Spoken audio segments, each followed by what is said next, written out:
Muy buenas noches a todos, queridos hermanos. Gracias por estar ya conectados en vivo a esta conferencia que quiere ser un poco la continuación de la anterior, el discipulado de los últimos tiempos, si se recuerdan. Ahora veremos un caso concreto, práctico, de lo que era el verdadero discipulado, visto desde la óptica de un evangelista. Me refiero a Lucas, que nos presenta esta figura emblemática de Zaqueo, que era jefe de publicanos, y que definitivamente en su texto advierte cómo Jesús se autoinvita a su propio hogar y bueno, tiene lugar la transformación del corazón. Es un texto muy emblemático, muy paradigmático, muy hermoso. Y bueno, el tema del jueves pasado, que era un tema eminentemente bíblico, ya nos hacíamos la pregunta un poco para entrar en sintonía con este presente tema. ¿Cómo se puede ser todavía discípulo de Jesús en pleno siglo XXI? Y lo más importante, ¿nosotros podemos considerarnos hoy por hoy verdaderos discípulos de Jesús? Y si no, ¿qué nos falta? Bueno, pues estas enseñanzas del Evangelio de Lucas nos van a ir señalando aspectos con los cuales quizá después podemos decir, creo que a mí me faltaría revisar este particular de mi vida.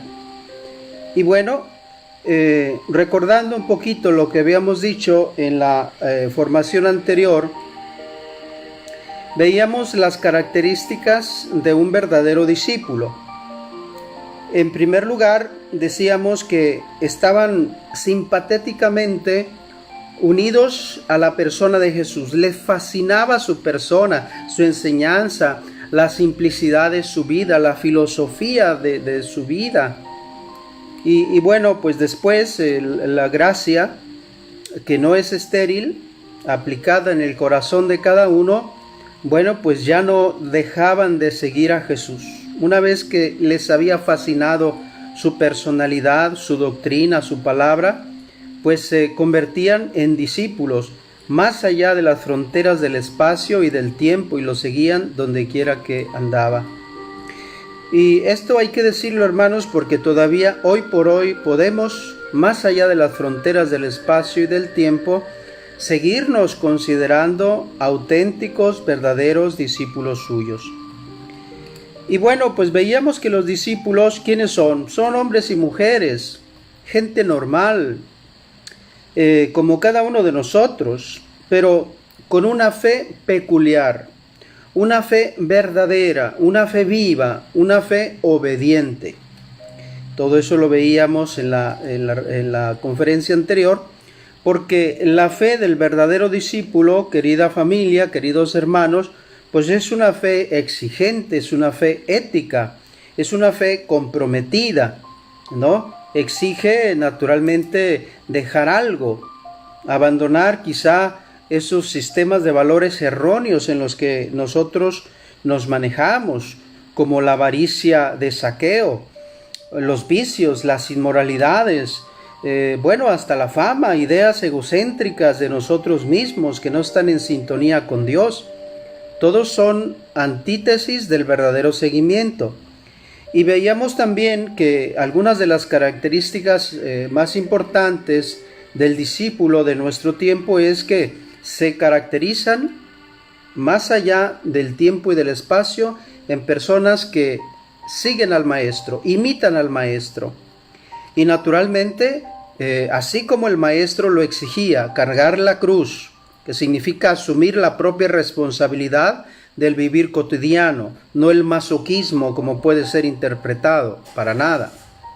Y eso sí, en medio de las dificultades, decíamos, jamás el discípulo se pierde de ánimo. Y también el cultivo de la vida interior, porque veían a Jesús que subía a orar con su Padre, etc., ¿no? La perseverancia en el bien, no ser discípulos por temporadas, por ocasiones, ¿sí?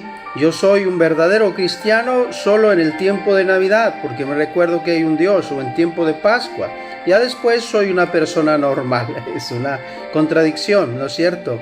Entonces el discípulo se caracteriza, dijimos la vez anterior, por tener un corazón generoso, que sabe compartir los dones, las gracias, los carismas, que comparte también sus bienes con los más necesitados, que es sensible a las necesidades de los demás. Y también veíamos en última parte que no es un discípulo fragilón, que cualquier cosa lo tumba, ¿no? Aún su propia fragilidad se desanima, dice, no, yo no puedo esto, yo mejor me voy, apaga y vámonos, ¿no? Más bien se enfrenta con sus propios fantasmas que lo persiguen, y si es el caso, pide perdón, a resarcir el daño si lo causó, y a buscar la reconciliación siempre a través del perdón con Dios, con los hermanos. Todo esto es características típicas de un verdadero discípulo, y nosotros nos vamos configurando en esa misma figura.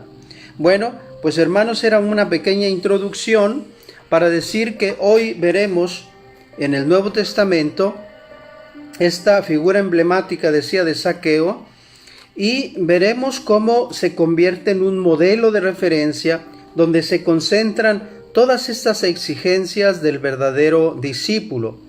De tal manera que el título de esta conferencia es Zaqueo, el pequeño gran discípulo de Jericó. De tal manera, hermanos, que ojalá de verdad que nos estimule la fe, que nos aliente la esperanza y nos ayude a vivir como verdaderos discípulos del Señor a lo largo de toda nuestra existencia. Si me permiten, voy a hacer una oración de inicio como siempre hago. Ustedes pueden conectar conmigo mientras voy diciendo la oración. Por supuesto, en la cercanía de la celebración de la venida del Espíritu Santo, invocamos su presencia en medio de nosotros, para que su palabra permee nuestra vida y toque nuestra historia. En el nombre del Padre, y del Hijo, y del Espíritu Santo. Ven, Espíritu Santo, te abrimos la puerta, entra al espacio pequeño de nuestro propio corazón. Llena de luz y de entusiasmo nuestra vida. Ven, Espíritu Santo. Te necesitamos, Señor, en la noche oscura de nuestra vida, porque tú eres una tea luminosa y ardiente que nos ayudas a leer las Escrituras y nos invitas a seguir siendo luz y sal de la tierra. Tú que eres viento, Señor, enciende la llama que engendra la luz.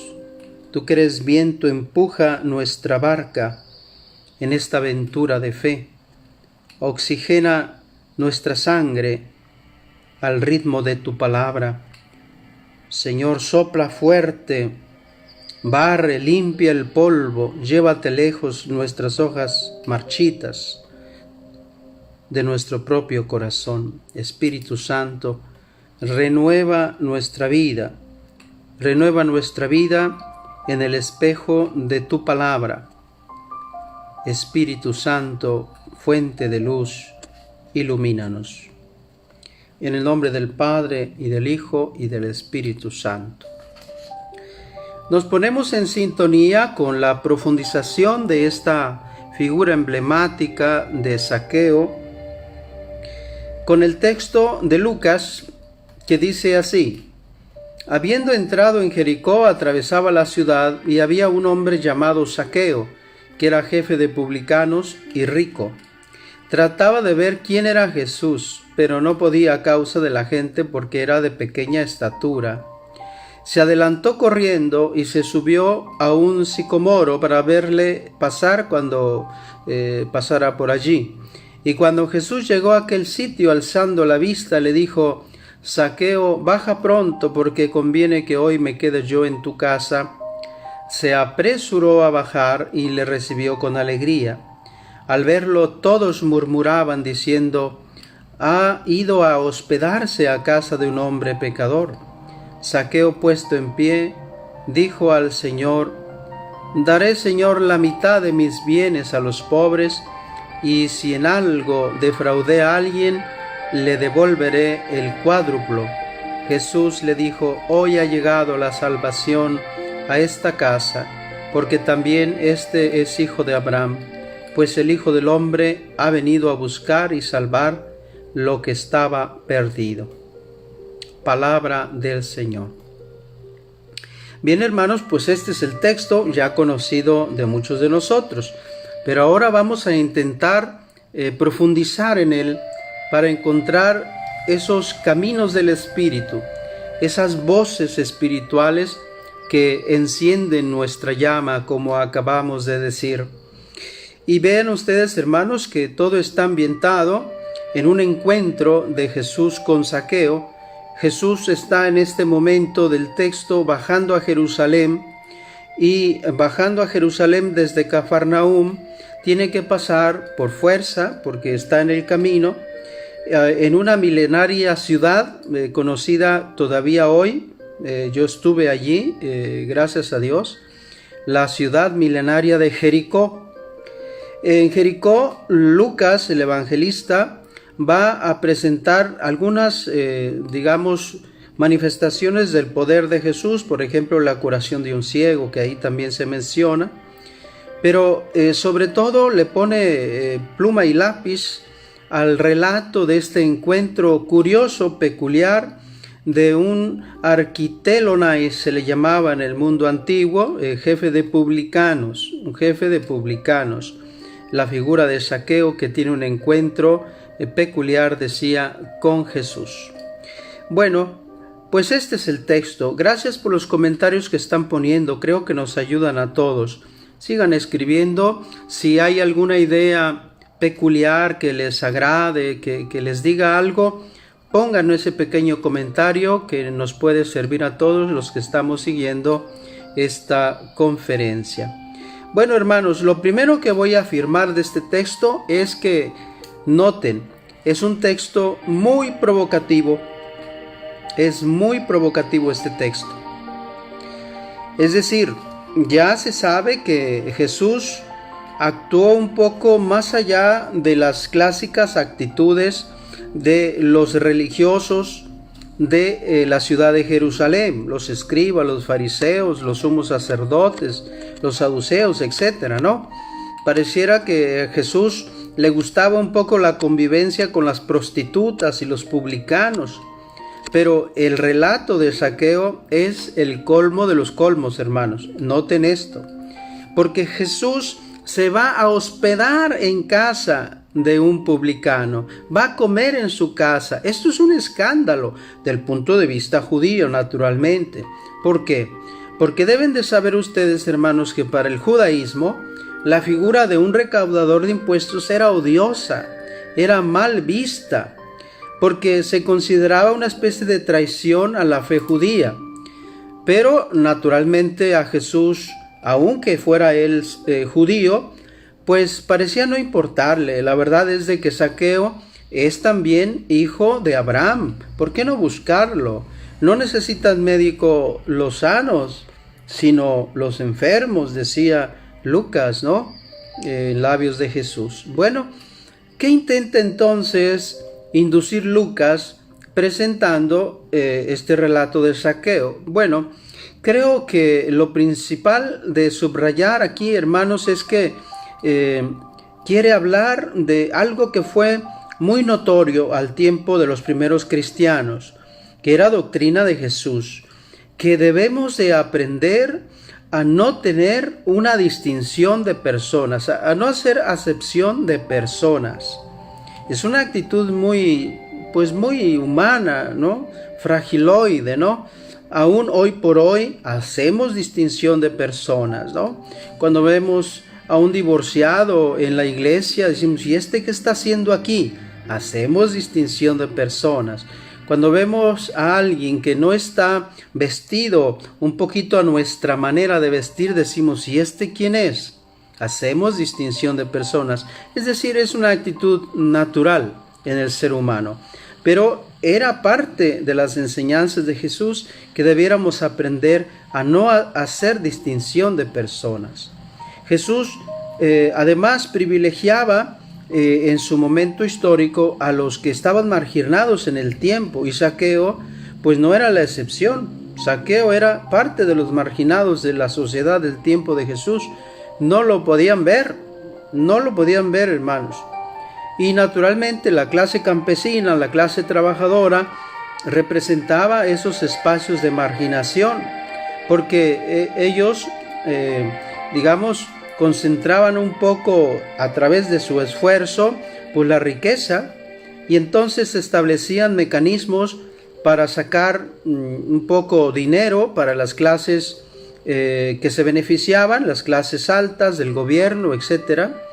Y al hacer esto, históricamente hablando, pues se lastimaban los derechos de los pobres, y había muchas arbitrariedades en el cobrar los impuestos. De este señor Zaqueo, el pequeño gran discípulo, pequeño porque era bajito de estatura, pero después demuestra tener grandeza de corazón, por eso lo de pequeño y gran discípulo, pues dice que era rico, pero no dice de dónde trajo esa riqueza. Y del contexto uno entiende que esas arbitrariedades eran precisamente un modo de lucrar con la precariedad de la gente, que prácticamente se pasaba la vida trabajando para la clase rica, la clase trabajadora para la clase rica. De tal manera que era Zaqueo, como tantos otros, ¿verdad? No solamente los recaudadores de impuestos, ¿verdad? Pues había toda una serie de clase marginal al tiempo de Jesús. Y Jesús no tiene reparo en buscarlos. También ellos necesitan la palabra de consolación. También ellos necesitan el evangelio de la gracia, el evangelio del gozo y de la alegría, el evangelio que habla de la vida eterna. Todos necesitamos de ese evangelio, bendito evangelio que nos predicó, que nos proclamó Jesús Señor. Y también lo necesita Zaqueo, hermanos. Entonces vean, esto de la recaudación de impuestos, en realidad estaba fundamentada en una cosa muy noble, porque los tributos, los impuestos, los diezmos de parte del fuero religioso servían para sostener la clase gobernante, pero la clase gobernante los usaba para, entre comillas, defender el país, proteger la tierra, asegurar el desarrollo, hacer caminos, justo como se ven ahora nuestros impuestos, aunque a veces no vemos que regresen con el bien que uno espera, ¿verdad? ¿Sí? Entonces, en realidad esta acción lo único que promovía era una desestabilización económica, y por supuesto que entre más impuestos había, era creciente el bienestar de las élites del tiempo. Por eso quizá que Jesús veía esto como una verdadera injusticia, y el texto de Zaqueo resulta muy emblemático, sintomático, porque de este señor se va a decir que era rico. Él mismo va a declarar de haber robado, de haber defraudado a alguien, ¿verdad? ¿Eso qué nos enseña, hermanos? Que había tensiones generadas entre aquellos que recolectaban los diezmos o los impuestos debidos al César, y naturalmente las familias afectadas, las familias pobres, campesinas, trabajadoras, clase trabajadora, que se afectaban por las intransigencias de estos señores. Y bueno, era una cosa muy delicada, hermanos. ¿Se acuerdan que le querían poner una trampa a Jesús cuando dice, bueno, ¿y ustedes no pagan impuesto? ¿Se acuerdan? Porque si decía, no, nosotros no pagamos impuesto, te echabas encima a Roma. Te echabas encima a Roma, era muy peligroso. Se podría catalogar como una especie de rebelión contra el imperio. Entonces se iban despacio. ¿sí? A regañadientes, como hacemos ahora, a regañadientes, pero pues se pagan los impuestos, las recaudaciones se hacen posibles. Bueno, la situación vital del texto entonces, tenemos lo siguiente, hermanos, en la clase, en las clases sociales se distinguían, a propósito de la recaudación de impuestos, tres elementos fundamentales. El primero no se menciona en la Biblia, el segundo y el tercero sí. El Imperio Romano, hagan de cuenta que facultaba a ciertas familias de la nobleza, familias prominentes, que se encargaban ellos de recaudar los impuestos a través de las aldeas que estaban a los alrededores de donde ellos vivían, y naturalmente a través de sus trabajadores. Otro sistema era darle la chamba a los mismos judíos para que les cobraran a los judíos, por eso era odioso el cargo. Y para organizarlos, pues había un representante de los publicanos o los que recaudaban el impuesto, y ese representante se llamaba jefe de publicanos o arquitelonai, ¿no? Entonces, de alguna manera había reglas específicas y se recaudaba anualmente, ¿verdad?, lo concerniente al impuesto debido al César. ¿Se acuerdan aquella famosa frase de Jesús? Dad al César lo que es del César, pero no te olvides de dar a Dios lo que es de Dios, ¿no? Bueno, hermanos, eso sin contar lo que exigían también las autoridades judías. La aristocracia sacerdotal de Jerusalén pues también tenía que vivir. ¿Y de dónde iba a salir el dinero? Pues de la clase trabajadora, de las clases campesinas. Así es que los pobres estaban en una situación muy complicada, ¿no? ¿Por qué Jesús entonces, quizá esto ayuda a comprender, por qué se pone del lado de los publicanos? ¿Acaso alguien pudiera decir, no es que se está aceptando el yugo de Roma? ¿No es que Jesús está tranquilo con que tengan sometido a los judíos? ¿Qué acaso Jesús no sabe que los publicanos y aún más los jefes de los publicanos como Zaqueo están traicionando a los judíos en general? Por supuesto que se sabe que es así. Pero entonces comienza la murmuración. La murmuración pues surge naturalmente de la aristocracia judía de Jerusalén, de los fariseos, de los escribas, de los sumos sacerdotes. No dejaban de murmurar. ¿Por qué? Porque lo que hacía Jesús dejaba mucho que desear. Eran actitudes libertinas que demostraban que Jesús podía hacer todo menos el Mesías que estaban esperando. Y esa era la gran realidad, ¿verdad? Un Mesías, pues por supuesto que no podía ser un comelón, un bebedor, un banquetero, ¿no?, que banqueteaba con gente además indeseable, con los publicanos y las prostitutas. Pero no solamente con ellos, también se dice en el Evangelio que Jesús fue invitado por los judíos, ¿no?, por algunos judíos, y bueno, él nunca se negó. Dios no hace acepción de personas, Jesús no hace acepción de personas. Pero como quiera, la murmuración es a causa pues de esta conducta escandalosa de Jesús. Fíjense, Lucas se encarga de decir, hermanos, y aguas con esto, que Jesús permitía que hasta las prostitutas lo tocaran. Esto era algo inaudito. Y lo dice Lucas 7, 36, 50, así lo dice. Jesús permitía que los leprosos se le acercaran. Cuando la ley de Moisés decía que tuvieran al menos 30 metros de largo, lejos de ellos, a Jesús no parecía importarle, como si no le fueran a infectar absolutamente nada. Sí, la maldad no está al externo, está al interno del corazón, decía y enseñaba él.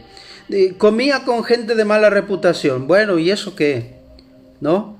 Además, no podían admitir en esa murmuración que, como se ve en el caso de Zaqueo, se autoinvitaba. se autoinvitaba a participar en esos banquetes. ¿Se acuerdan esa palabra que dijo a Zaqueo? Baja pronto de ahí porque hoy me voy a hospedar en tu casa. Imaginen qué sentirían ustedes cuando alguien les llegara y les dijera, hermano, pues ponte bien, porque en la tarde voy a ir para ver qué me ofreces, ahí te veo. ¿Sí me entienden? O sea, se autoinvitaba, de tal manera que Lucas señala en su evangelio que mientras Jesús enseñaba, algunos sí le escuchaban con agrado, ¿verdad? Los publicanos, los pecadores, pero no los fariseos y los escribas. De ahí venía la murmuración, hermanos. Así que, bueno, pues ya saben de qué estamos hablando. Entonces, ¿quién eran pues estos amigos de Jesús? ¿Y por qué Jesús tiene tanto interés por ellos? Bueno, es de suponer que quienes aceptaban este indeseable trabajo de ser recaudador de impuestos, pues sobre todo en el norte de Israel, hermanos, no eran realmente judíos, No se crean que todos los judíos que están en la Tierra Santa actualmente son verdaderamente religiosos. Hay judíos que viven el judaísmo con diferentes niveles. Están los ultraortodoxos, los ortodoxos, los judíos laicos, los judíos... sí, ¿me entienden? Bueno, pues al tiempo de Jesús algo parecido existía. Y quizá estos judíos que se ocupaban de recaudar el impuesto, pues realmente no eran personas muy religiosas, ¿me entienden? Era gente despreocupada por la religión, por Moisés. Ellos les interesaba el día a día, el comer bien, el sobrevivir, ¿no? No eran conocedores de la ley de Moisés, ni mucho menos, ¿verdad?, observantes de la ley. O sea, eran personas de niveles sociales marginales también, y muchos de ellos hasta esclavos que lograban sobrevivir. Y bueno, pues se trataba de un trabajo pues muy odioso que no soportaba a nadie, pero pues de algo se tenía que vivir, y por eso accedían a ser recaudadores de impuestos, aunque tuvieran que cargar, ¿verdad?, con el rechazo del pueblo. Esto era terrible, ¿verdad? Por tanto, vean, ¿cuál es la intencionalidad de este relato del buen discípulo, del pequeño gran discípulo, Zaqueo? Mostrar que Jesús es, queridos hermanos, quien nos trae la salvación aún a los más rezagados de las categorías sociales. Ese es el interés de Lucas, porque Lucas es el más social de los evangelios y está de por medio esa gran verdad. El ejemplo de Zaqueo, como también otros ejemplos, como el relato de la curación del ciego, son verdaderamente modélicos, paradigmáticos, se dice. ¿Por qué? Porque los publicanos, los ciegos y los pecadores pueden recuperar la visión de las cosas. ¿Cómo?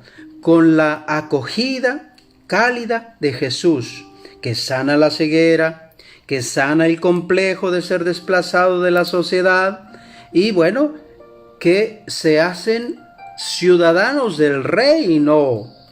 Aquellos rechazados, resulta que una vez convertidos en el corazón y distinguidos como discípulos de Jesús, se hacen ciudadanos del reino. Ahora bien, no se olviden que el texto de Lucas nos señala que Zaqueo era rico, había acumulado riquezas, y él mismo lo afirma, con abuso de autoridad. ¿Sí? Quien tiene la autoridad, hermanos, se pone siempre en ese peligro. Si yo tuviera esa autoridad, me ponía en ese mismo peligro. Y quizá ahora digo que no, pero terminaría abusando de los demás por el poder, por la autoridad que detento. Es muy peligrosa la autoridad, hermanos, porque se puede utilizar para bien, pero también para mal. Dios nos libre de eso. Ya el profeta Jeremías, ¿verdad?, en su profecía había dicho que la riqueza y el abuso del poder, la usura y la avaricia humana son típicos de la gente rica, de la gente acomodada. Amós les va a llamar vacas de Basán, gente que está, digamos, en la robustez económica, mientras que los demás pues no tienen apenas ni qué comer. ¿Sí? Entonces esa desigualdad social es verdaderamente una injusticia que se quiere hacer notar en este texto desde la óptica de Lucas. También Jesús va a advertir sobre el apego de esas riquezas, y de hecho sin decir una palabra, Jesús va a tocar con su gracia el corazón de Zaqueo, que al parecer tenía un corazón noble más allá del trabajo que realizaba, y lo va a llegar a convertir en auténtico discípulo suyo. Sí, ¿por qué? Porque nadie queda excluido, hermanos. Era rico, sí, no importa. Dios no hace acepción de personas. Tanto ama al pobre como al rico. También a los ricos se les ofrece el reino de Dios, como a Zaqueo. También a ellos se les predica la buena noticia del reino. No quedan excluidos nadie, ni los malvados de este mundo, ni los narcos, ni los pendencieros, ni los zetas. Nadie queda fuera de la portada de la invitación a la salvación. Que no la quieran seguir es otro rollo, pero Jesús siempre invita a cambiar el alma, a cambiar de ese mundo pernicioso en que se vive lastimando a otras personas. De manera que para Jesús, Zaqueo y todos los publicanos a su cargo, porque era el jefe de publicanos, tenían también ellos mismos el derecho de recibir esta buena noticia, este mensaje, este evangelio de la gracia, este evangelio de vida eterna, este evangelio de la alegría, ¿no? Y también las consecuencias, es decir, la oportunidad de poder mejorar la propia vida y salvarse. Este es un texto muy hermoso, hermanos, y lo vamos a profundizar ahora paso a paso. Ya verán lo que podemos aprender de él. Pero pasemos a los datos peculiares del relato. A mí me encanta este texto porque señala, y eso me da a mí a pensar, el carácter, digamos, espiritual y histórico que tiene este texto, porque señala un peculiar. Trataba Zaqueo de ver a Jesús, pero no podía. ¿Por qué no podía? Porque era pequeño, de estatura, era chaparrito. No dice que fuera enano, sino que era una persona pequeña, de pequeña estatura, ¿sí? ¿Qué cosa es, hermanos? ¿Es una curiosidad? ¿Quería solamente Zaqueo conocer quién era Jesús, cómo era su aspecto? ¿O quizá también esté ya interesado en lo que él predica? Es difícil saberlo. Yo intuyo que así es, Intuyo que así es. No era una malicia, una curiosidad malsana, así decir, ay, ¿cómo es Jesús? Ay, vamos a ver, ay, mira, tiene el pelo largo, ay, tiene los ojos verdes, ay, mira qué... No, hermanos, no es por ahí. Yo percibo, por lo que dice Lucas, que quizá Zaqueo esté interesado, ya la fama ha crecido de Jesús, ahora va pasando del norte hacia el sur, pasa por Jericó, su ciudad natal, y naturalmente ahí observa la fama de Jesús, su doctrina, y seguramente ya está contagiado por esa misma doctrina. La fama de Jesús, decía, ha crecido y todo el mundo quiere escuchar a Jesús. También él tiene una doctrina muy novedosa y que la enseña con el poder del Espíritu Santo, actuando milagros y expulsando demonios, todo, ¿no? Sin embargo, este querer Zaqueo mirar a Jesús era prácticamente no difícil, es decir, no imposible, pero sí difícil, o desilusión. Había demasiada gente para poder acercarse a él, porque su complexión era pequeña, ¿no? Helikia mikros en, dice el texto sagrado. Mikros, pequeño, ¿no? Pequeños, era una estatura pequeña. Pero la pregunta es, ¿esta dificultad de Zaqueo lo detendría? ¿Se derrotaría y regresaría a su casa y dice, no, pude ver a Jesús? Bueno, no. ¿Qué dice el texto? Como pudo, hizo algo que no era normal en una persona adulta. Subirse a un árbol. Imagínense un adulto. Se cree que era una persona de una cierta edad, no un anciano, porque un anciano no podría subir, pero sí una persona que tiene una cierta edad, un adulto. Pero su deseo de conocer a Jesús era más grande que su temor a hacer el ridículo. No le importaba, lo que le importaba era verlo, escucharlo. Y entonces a eso le vamos a poner un nombre, hermanos. audacia. Escuchen esto, audacia. Y esa audacia es la que agradó a Jesús. La audacia siempre tiene su recompensa. Sea un cristiano audaz, sea un discípulo audaz, valeroso, que no te tumbe cualquier circunstancia, que no te eche abajo cualquier contratiempo. Sea audaz en tu fe y verás la gloria de Dios. Y entonces, cuando Jesús llegó a ese lugar, da un vuelco la historia. ¿Por qué? Porque él alzó la vista, dice Lucas, se dirigió a la persona de Zaqueo que estaba ya subida en aquel sicomoro, ¿no? Y dice, Zaqueo, baja pronto de ahí porque hoy conviene que yo me quede en tu casa. ¿Ven? La audacia de la fe tiene su recompensa.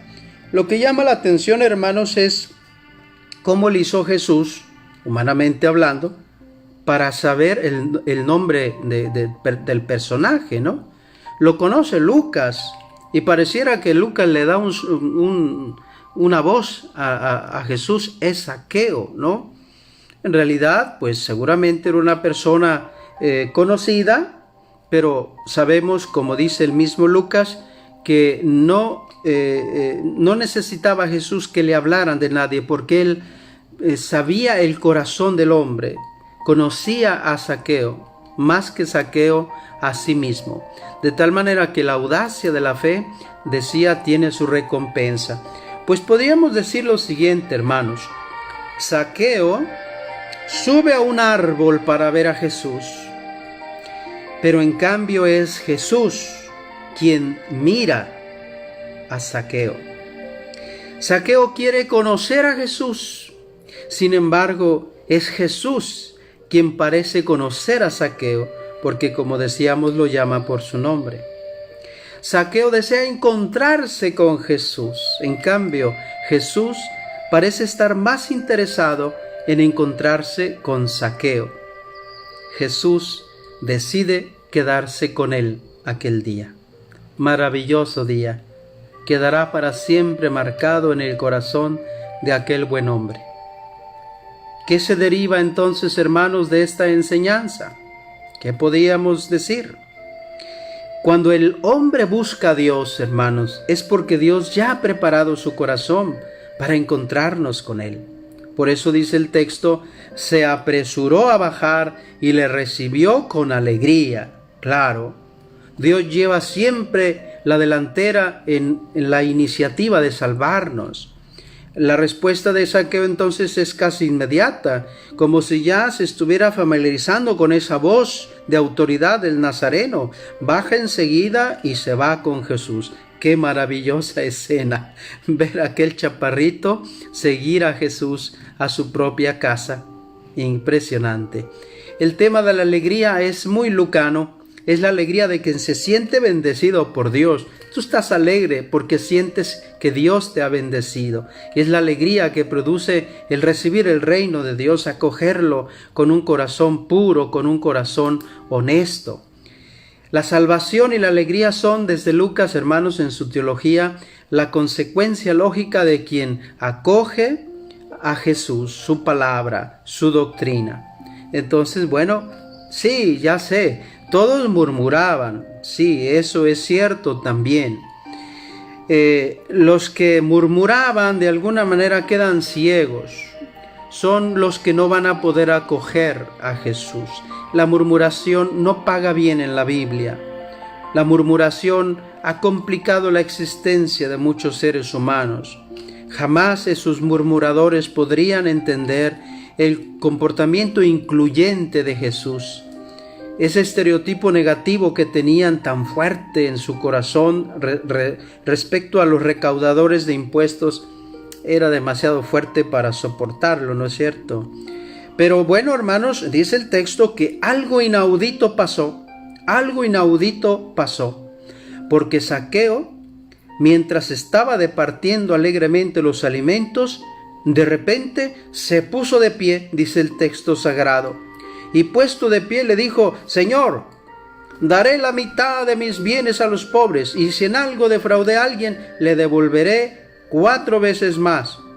¡Wow! ¡Wow! ¿Por qué? La pedagogía de Jesús ha funcionado. La pedagogía de Jesús funciona y es un poco distinta a la pedagogía del Bautista. Vean, yo encuentro esta comparativa que les va a gustar, hermanos. Miren, en su movimiento penitencial, Juan exigía renunciar a la propia maldad antes de ser bautizados. Pero Jesús no. Jesús no. Esto es interesantísimo. Y esto es un ejemplo para los maestros, para los políticos, para los profesionistas, también para los sacerdotes, para los religiosos. ¿Sí? El método de Jesús es a la inversa. Él da confianza. Él convive con los pecadores para que entiendan que Dios nuestro Padre no rechaza a nadie. Jesús entra en comunión, en koinonía, entra en comunión con ellos, comparte la vida, come, bebe con ellos. Y cuando hay nobleza de espíritu, la respuesta de conversión surge inevitable, surge espontánea, y así sucedió con Zaqueo. La conversión de Zaqueo se concretiza, hermanos, en 2 acciones fundamentales. Primera, dar la mitad de los bienes a los pobres. Devolver 4 veces más a aquellos a quien Zaqueo había abusado. Esto es conversión, hermanos. Ya quisiera ver a los usureros de nuestro tiempo hacer lo propio que hizo Zaqueo. Ya quisiera ver a aquellos abusadores de su poder económico respecto a los que no tienen. Esas casas que me reservo nombres, que cómo trafican injusticias con aquellos que no tienen con qué vivir y que van a buscar alguna cosa. Bueno, Zaqueo era verdaderamente un hombre rico, pero también un usurero antes de conocer a Jesús. Pero también un hombre generoso. Ese Zaqueo de contrastes es tan humano y es tan parecido a mí, es tan parecido a ti, a los hombres de nuestro tiempo. Por eso decía que el texto de Zaqueo es paradigmático, porque tiene que hablarnos de algo que nosotros mismos vivimos. De tal manera que algo sucedió en el corazón de Zaqueo, algo se ha transformado. Ha venido la conversión. En los tiempos mesiánicos exigía la liberación del corazón de ese aferramiento a las riquezas y esa capacidad de compartir los bienes con los más pobres. Zaqueo entonces no siente ya el deseo de seguirse aprovechando de su estatus para seguir perjudicando a los pobres campesinos a quienes les exigía estos tributos, impuestos, ¿no? Vean, hermanos, no crean ustedes que después de aquella gloriosa comida con Jesús, Zaqueo siguió siendo el mismo, le cambió el alma para siempre. Ya no se aprovechó más de aquella situación y quedó listo en su corazón para establecer relaciones de igualdad y de fraternidad hasta ahora o hasta ese momento nunca vistas antes.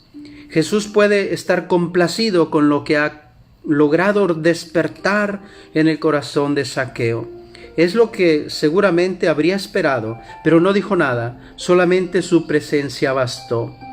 Quiso hospedarse en su casa y bastó hospedarse esa noche sin recriminar ni decir una palabra por esas injusticias cometidas por Zaqueo. De tal manera que esa alegría de la visita de Jesús en nuestra vida, en nuestro corazón, tiene que cambiar nuestra alma, tiene que convertir nuestro corazón. Es una gran enseñanza para todos nosotros, discípulos de todos los tiempos.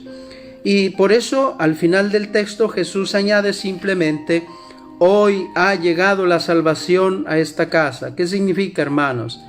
El hoy de Lucas es hoy de salvación.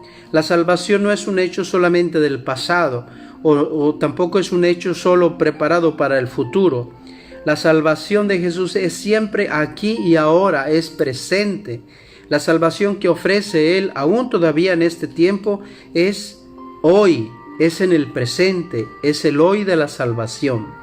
Por tanto, hermanos, la conversión de Zaqueo involucra a toda su familia, a todos sus trabajadores. Estableció naturalmente elementos de justicia social en todo su mundo circunstante.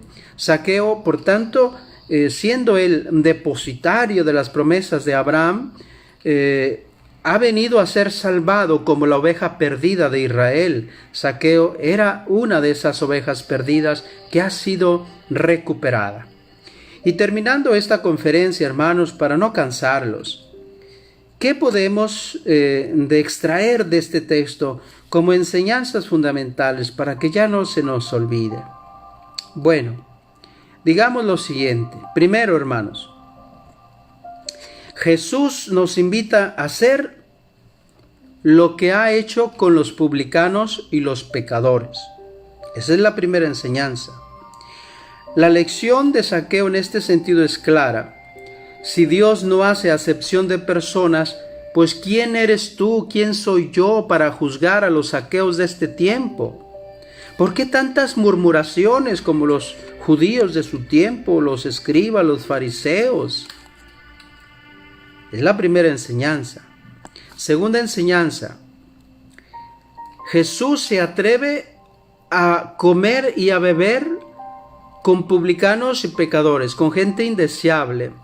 Por eso quizá que su doctrina enseña, cuando tú hagas un banquete, comparte también con los pobres, con los mancos, con los cojos, con los ciegos. Y dice Jesús, tendrás un tesoro en el cielo. Es una gran enseñanza, hermanos, pero yo me pregunto si seremos capaces de vencer nuestros propios prejuicios raciales o sociales, si seremos capaces en realidad hoy en pleno siglo XXI de compartir con los más pobres nuestros propios recursos, si seremos capaces de acudir a las exigencias de los migrantes, de los necesitados de sentido de nuestro tiempo. ¿Sí? Tercera enseñanza. No se les olvide, Dios no hace acepción de personas. Ama profundamente a los ricos y ama profundamente a los pobres. Hasta ahora nos habíamos quedado con que Jesús se identifica con los pobres, ¿no es cierto? Opción preferencial por los pobres. Pero el relato de Zaqueo nos ha enseñado de que Jesús también le agradan a aquellas personas que siendo ricas, con la conversión se hacen generosas. Y Jesús muestra el verdadero rostro de Dios que busca y promueve el corazón, que busca y promueve la salvación en el corazón de todos los Zaqueos de nuestro tiempo. Dios quiere salvarlos a estos Zaqueos. Por eso dice Lucas, todo el que pide recibe, quien busca encuentra, y a quien llama se le abre. Quien busca a Dios es porque Dios ya lo ha encontrado. Lo importante es permanecer en esa actitud de búsqueda constante del encuentro con el Señor, como lo hizo Zaqueo. Y finalmente, hermanos, decir que, aduciendo aquel adagio antiguo que conocemos, obras son amores y no buenas razones. El encuentro con Jesús para un discípulo lo cambia porque lo cambia. Si no lo cambia, no es encuentro. A Zaqueo le invade la alegría de poder compartir los bienes. ¿Por qué? Porque la experiencia de Dios es una motivación que cambia radicalmente el corazón, descubre a Dios como riqueza y la riqueza como posibilidad de compartir. De tal manera, hermanos, que hay una interpretación hoy por hoy, le llamamos alegórica, de este texto de Zaqueo, muy hermosa. Me voy a permitir a compartirla. Si en verdad queremos conocer a Jesús, es importante hacer como Zaqueo, subir al sicomoro, y el sicomoro representa la iglesia. Es cuando estás en ella que escuchas esa voz imperiosa, de Jesús, que te llama a ordenar tu vida, aligerar tu carga, descargar tu conciencia, encontrar en ese sicomoro iglesia el remanso de paz que todos buscamos, que todos necesitamos. El Señor, con su llamada, transforma el saqueo de nuestro tiempo de un sucio y asqueroso ladrón al servicio honesto y generoso de los demás. En el sicomoro, que es la iglesia, alegóricamente representada, Dios continúa transformando nuestro egoísmo en generosidad, nuestra avaricia en solidaridad fraterna, justo como sucedió con nuestro personaje bíblico, Zaqueo de Jericó. Y hasta aquí el tema, queridos hermanos, es justo la hora. Les agradezco mucho todos sus comentarios, toda su escucha atenta, y ojalá que rompa las fronteras este gran mensaje de la Escritura para que llegue a invadir de alegría el corazón de tantos Zaqueos que están necesitados de sentido, que están necesitados de encuentro con Jesús, el Salvador de nuestras vidas. Les doy mi bendición sacerdotal. El Señor esté con ustedes. Los bendiga la Santa Trinidad misericordiosa, el Padre y el Hijo y el Espíritu Santo. Bendiciones en Jesús, hermanos. Buenas noches.